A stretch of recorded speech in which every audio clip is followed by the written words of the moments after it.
Look at that. Disgusting.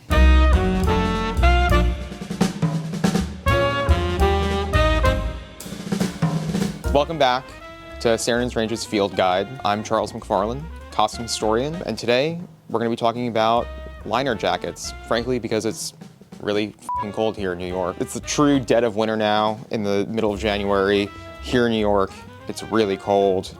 The feel like is freezing. We thought today would be a good day to talk about field jacket liners. Before we can get to talking about the liner jackets, we need to talk about what they're lining exactly, which in this case, this is the M43 field jacket liner, would be the M43 jacket. The idea of having not just a field jacket, but a liner for it was part of the new approach to field uniforms developed by the US military during World War II, by the US Quartermaster Corps, that instead of relying on just one giant wool coat, it's going to rely on many small layers, kind of building out from the base layer. For most people, this is like a pretty obvious thing, right? You know, you go to Patagonia today and you want to get outfitted.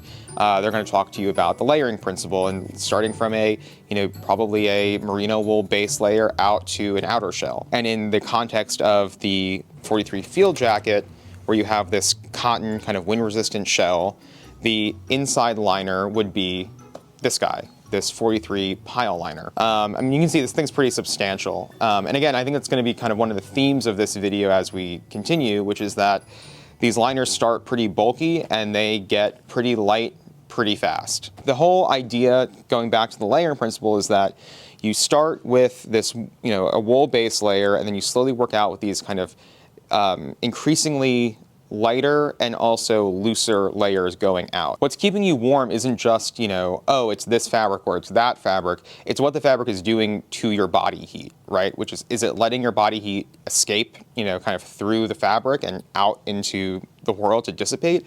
Or is it keeping it close to your body, keeping you regulated and you kind of at your body temperature, right? What you need for that is fabric that is both kind of keeping out the wind and sealing it in, but also creating many tiny little pockets that can hold the hot air that your body is producing. What the layering principle also does in the context of a field uniform is it allows it to be a modular system that you can add and remove layers to depending on, kind of the climactic conditions, right? So it makes like a jacket like, the M43 field jacket a much more versatile piece of uniform than say, kind of the jackets that came before it. In the terms of suiting, it's like this now becomes like a 3-season suit as opposed to just a winter garment. We've already done a video on the M43 field jacket, which, we'll link to here as well. And you can kind of learn a lot more, about the design of this jacket and kind of how it was developed and how it was used in the war. But for the context of this video, we're going to be moving right along to this guy here. So the M43 field jacket pile liner is a relatively, I wouldn't say unknown garment, but it definitely wasn't, it wasn't issued at nearly the same numbers as the 43 jacket. Actually, I guess right here in this video, we will put the number of 43 pile liner jackets that were produced below, because I don't remember right now, but we'll put it here. These things saw much more limited service during the war. They were much more prevalent in Korea. By Korea, I mean the Korean War. And as you can see here, kind of you come in, take a look at this this pile lining here. Anybody who is, one of those vintage characters who, knows, the deck jackets, this is gonna look pretty familiar, this kind of pile lining. Now, on first blush, I mean, even just look at that, the silver, in it. It kind of has an appearance of being, a fur. But what this is actually is this is a, what you could call essentially a faux fur, right? So this is a 50-50 mix of alpaca and wool. What I'm revealing when I go like this, right, is all of the tiny little pockets where your body heat can get trapped and stay close to the skin, right? So on the outside, you have a rayon lining. There's something kind of quite unmilitary looking about the jacket, which I think is always kind of a cool thing. While this jacket wasn't designed to be a standalone garment, you definitely see photos of guys wearing this as a standalone. Something that, kind of became apparent pretty quickly was that having this kind of very, very strong pile that has a very strong grain to it was incredibly hard to put on and off. for GIs. Some photos you see guys are wearing this inside out because it's much easier to put on with like the rayon on the inside. This material, as I mentioned before, it was used for deck jackets. It was also used for a variety of parka liners, you know, both pullover variety and, you know, button-in. As we kind of move forward in the liner story here, you'll notice that this liner jacket is not designed to be buttoned into any jacket. There's no way to attach this jacket to the inside of this field jacket. This is early days. We're figuring out what exactly a liner jacket's supposed to do and how it's supposed to look. Yeah, exactly. This is V1. I mean, you know, after the war, they actually cover the pile with like a cotton lining, which makes it much more easy to put on and off. This is a relatively short-lived project. You know, we're going to move forward into the next one soon, and you'll see there kind of how you know, how this progresses. But yeah, just to prove like that point I was trying to make about how kind of hard this thing was to take on and off, I'm just going to throw it over my sweater, which, like, you know, during the war, like this was supposed to be worn over a 5-button kind of high neck sweater, so it's not too inaccurate to say that this is how it should fit. I mean, this thing, yeah, exactly. And this is like my size. This is a 42. You can kind of see, you know, again, it's designed to be kind of worn close to the body. But yeah, it's like kind of uncomfortably tight, especially in the arms. But there, it looks sick. All right. And you can kind of see here, I mean, like they, you know, they're trying to cut down on like, you know, kind of the bulk by like, you know, making sure the armpit doesn't have it, right? So, you know, you can actually get your arm down. I mean, but you can see like, look how much better that fits though. Like it's easier and like it actually just like fits, you know, better. But yeah, I mean, I might wear this out. So now we're gonna move on to the M51. So as you can see here, we kind of came out from behind our little desk here. That's because instead of doing the field jacket liner, today we're looking at the parka liner. You know, made from the same material, but it's much longer and was designed instead of for the M51 field jacket, the you know, the winter parka. Throughout kind of the late 1940s into the early 1950s, the Quartermaster Corps is working on ways that they can change the liner to be kind of, you know, significantly lighter and less bulky, right? That was the biggest hang up with the M43 pile liner, was it was just honestly too bulky to wear underneath you know, the 43 field jacket along with the other layers. So what they hit on is a wool cotton mohair frise. So that means kind of curly. These tufts are pulled through, kind of creating these curls, right? And it's also a high twist, so it's kind of pretty resilient. Similar to what I was talking about with the pile liner, it's like, you know, these little curls, these little curly cues, all of these rows, they're creating pockets where your heat can kind of stay trapped. It's like 80 years old, so like, you know, forgive some of the stains on it. And then the backing is a nylon.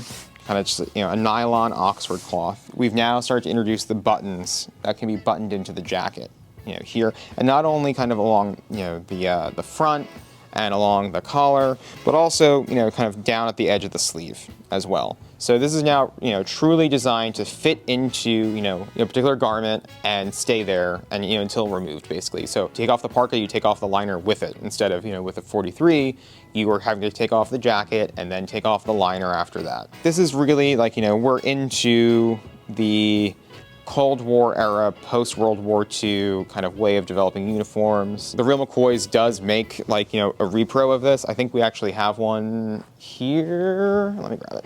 And you can kind of see, I'll turn around. As far as the fabric, it's like basically a dead ringer, and it's just not, you know, kind of, you know, coffee stained at this point. Looks like it's like a ripstop as opposed to this one, which is like there's no ripstop in it. But yeah, kind of same deal. They've added buttons along the front on the McCoys, you know, so you can wear it as a garment by itself, which is something we're going to be talking about a little bit more with the next style we're going to be looking at, the M65 liner. When we first started this video and we said that we were doing liner jackets, I'm sure this is the kind of liner jacket that a lot of people had in their mind. This is the kind of, you know, the final iteration of the field jacket liner. This is the M65 liner. These are pretty ubiquitous on the street. They're riffed on constantly by kind of both, you know, kind of high fashion brands and also kind of mall brands as well. It's kind of, you know, been completely decoupled from the jacket, you know, kind of it was designed to fit into, right? So the M65, which we have here, it's not as heavily quilted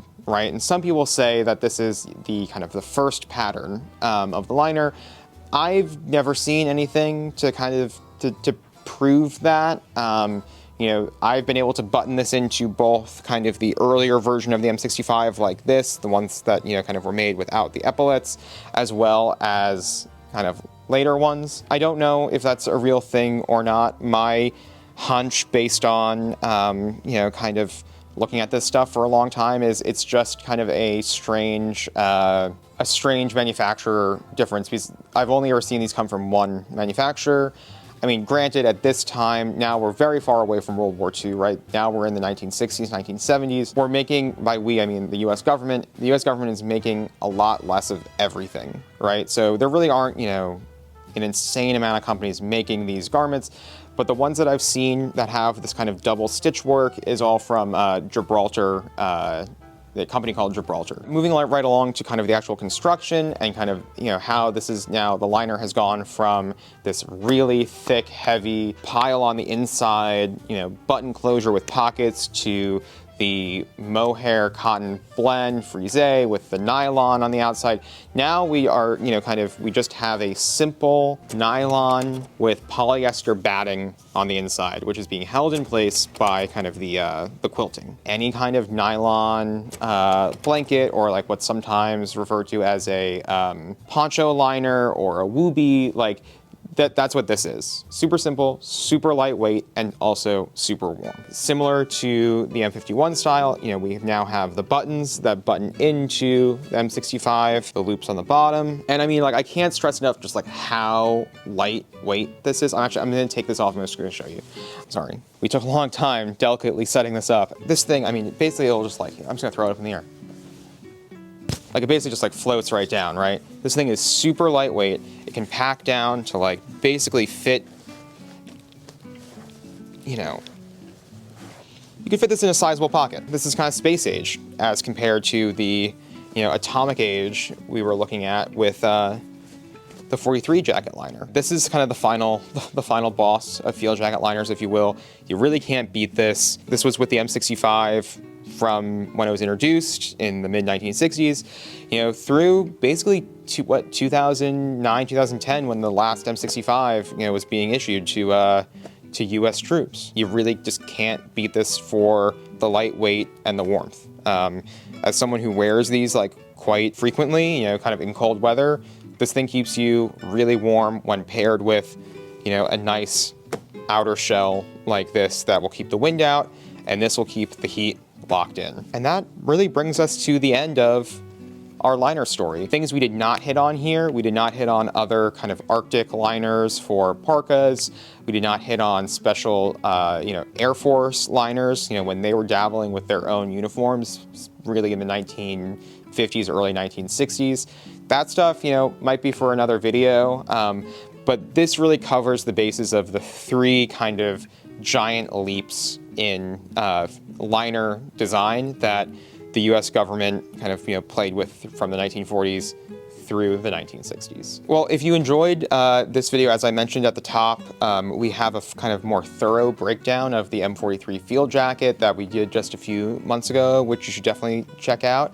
And stay tuned for more kind of deep dives into American military uniforms that will be coming soon.